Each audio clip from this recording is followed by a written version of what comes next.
स्वागत है। आज हम रॉबर्ट कियोसाकी की किताब रिच डैड पुअर डैड से जुड़े कुछ अहम विचारों पर बात करेंगे। हाँ, ये किताब हमें पैसे को लेकर दो बिल्कुल अलग नजरिए दिखाती है। बिल्कुल, हमारा मकसद है इन विचारों से अहम सबक निकालना और ये समझना कि अमीर और गरीब या मध्यम वर्ग के लोग अपने बच्चों को पैसे के बारे में क्या अलग सिखाते हैं। हाँ, ये किताब असल में इस बात पर जोर देती है कि पैसे के बारे में हमारी सोच, हमारी शिक्षा, ये सब हमारे वित्तीय भविष्य को कैसे आकार देती है। और वो दो पिताओं का उदाहरण काफी दिलचस्प है। हाँ, वो दो अलग-अलग पिताओं के उदाहरणों के जरिए लेखक हमें सोचने पर मजबूर करते हैं। एक गरीब डैड जो पढ़े लिखे थे, सुरक्षित नौकरी वाले, और एक अमीर डैड जो उद्यमी थे और वित्तीय शिक्षा पर बहुत जोर देते थे। और इनके नजरिए तो बिल्कुल ही उल्टे थे। एक तरफ था कि पैसे का मोह सभी बुराइयों की जड़ है, हाँ, और दूसरी तरफ पैसे की कमी सभी बुराइयों की जड़ है। बिल्कुल यही विरोधाभास हाँ, इसने लेखक को सिर्फ एक बात मानने या खारिज करने के बजाय खुद सोचने, तुलना करने और फिर चुनने के लिए मजबूर किया। सही बात है। ये दिखाता है कि अलग-अलग विचार कैसे हमारे जीवन को दिशा देते हैं। निश्चित रूप से।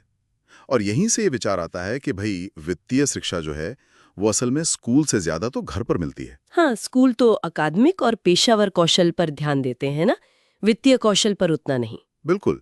और शायद यही वजह है कि कई बार अच्छे ग्रेड वाले स्मार्ट लोग भी पैसों के मामले में संघर्ष करते हैं। महत्वपूर्ण ये नहीं कि कितना पैसा कमाया जाए, बल्कि पैसे का प्रबंधन कैसे किया जाए वो ज्यादा जरूरी है। तो फिर सबसे जरूरी नियम क्या है? किताब कहती है नियम #1, संपत्ति यानी एसेट और देनदारी यानी लाइबिलिटी के बीच का अंतर जानना। और संपत्ति खरीदना? हाँ, और संपत्ति खरीदना। सुनने में तो ये बहुत सीधा लगता है। हाँ, सुनने में सीधा है, लेकिन इसको अमल में लाना थोड़ा मुश्किल हो सकता है। सीधी सी बात है। संपत्ति आपकी जेब में पैसा डालती है। जैसे किराया देने वाली कोई प्रॉपर्टी हो, स्टॉक से डिविडेंड आ रहा हो, और देनदारी वो आपकी जेब से पैसा निकालती है। जैसे कार लोन या क्रेडिट कार्ड का कर्ज। बिल्कुल। तो अमीर लोग संपत्ति जमा करते हैं, वो लगातार एसेट बनाते हैं, जबकि गरीब और मध्यम वर्ग के लोग अक्सर देनदारियां जमा करते हैं। और उन्हें वो संपत्ति समझ बैठते हैं कई बार। हाँ, गलती से। जैसे अपना घर। नकदी प्रवाह मतलब कैश फ्लो, कि पैसा किधर से आ रहा है और किधर जा रहा है, इसकी समझ बहुत जरूरी है। और यहीं पर वो रैट रेस वाली बात आती है ना, वो फंदा। हाँ, वही चक्कर। जैसे जैसे आमदनी बढ़ती है, खर्चे और टैक्स भी बढ़ते जाते हैं। लोग सोचते हैं चलो बड़ा घर ले लें, नई कार ले लें। हाँ, और इससे देनदारियां बढ़ती जाती हैं और वो फिर कर्ज के जाल में फंस जाते हैं। इसी को रैट रेस कहा गया है। तो इससे बचने का तरीका क्या है?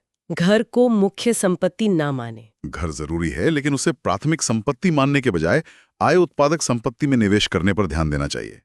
ऐसी चीजें जो पैसा कमा कर दें। अपने एसेट कॉलम को बढ़ाना, जैसा किताब में कहा है। बिल्कुल। इसी से जुड़ा एक और विचार है अपने काम से काम रखना, यानी माइंड योर ओन बिजनेस। इसका क्या मतलब हुआ? नौकरी छोड़ दें? नहीं, जरूरी नहीं कि नौकरी छोड़ दें। यहां मतलब है अपनी नौकरी यानी प्रोफेशन और अपने व्यवसाय यानी बिजनेस, इसमें फर्क समझना। आपका व्यवसाय आपकी संपत्ति से जुड़ा है, आपकी तनख्वाह से नहीं। अच्छा। अपनी दिन की नौकरी करते हुए भी ऐसी ठोस संपत्ति बनाने पर ध्यान देना चाहिए। आपका पैसा वो आपका कर्मचारी बन सकता है जो 24 घंटे काम करे। ये दिलचस्प है। लेकिन ये जो संपत्ति बनाने के लिए जरूरी कौशल हैं, वो आएंगे कहाँ से? स्कूल तो सिखा नहीं रहे। इसीलिए लेखक एक और सलाह देते हैं, सीखने के लिए काम करो।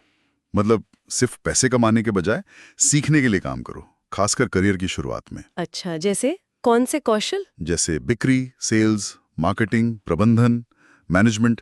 ये ऐसे कौशल हैं जो लंबे समय में ज्यादा मूल्यवान हो सकते हैं, भले ही शुरुआत में तनख्वाह थोड़ी कम क्यों ना हो। मैकडॉनल्ड्स का उदाहरण भी है शायद। हाँ, बिल्कुल।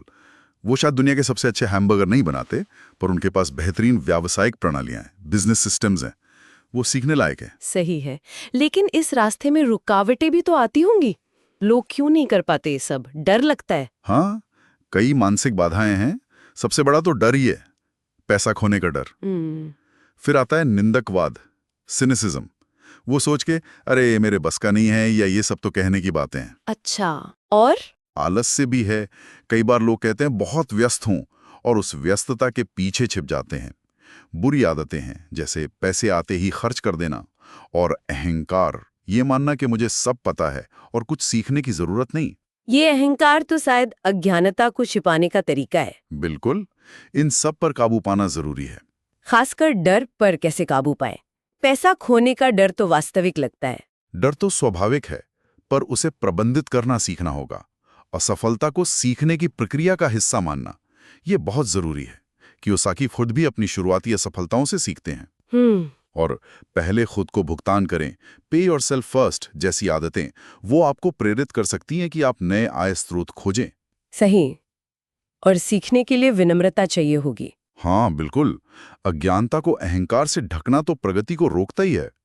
तो कुल मिला के इन सभी बातों से जो निचोड़ निकलता है वो ये है कि वित्तीय स्वतंत्रता सिर्फ ज्यादा पैसा कमाने से नहीं मिलती। नहीं, ये एक मानसिकता है, वित्तीय शिक्षा है, लगातार संपत्ति बनाने और सीखने की प्रक्रिया है। बिल्कुल, ये पैसे को देखने का, उसके साथ व्यवहार करने का एक अलग तरीका है। पैसा आपके लिए काम करे, न कि आप पैसे के लिए। हाँ, सही कहा। संपत्ति और देनदारियों के बीच का वो बुनियादी फर्क समझना और अपने नकदी प्रवाह, अपने कैश फ्लो का प्रबंधन करना, ये बहुत महत्वपूर्ण पहला कदम है। तो जाते जाते श्रोताओं के लिए एक सवाल छोड़ जाते हैं।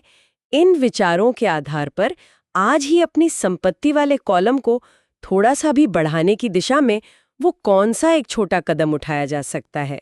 सोचने वाली बात है।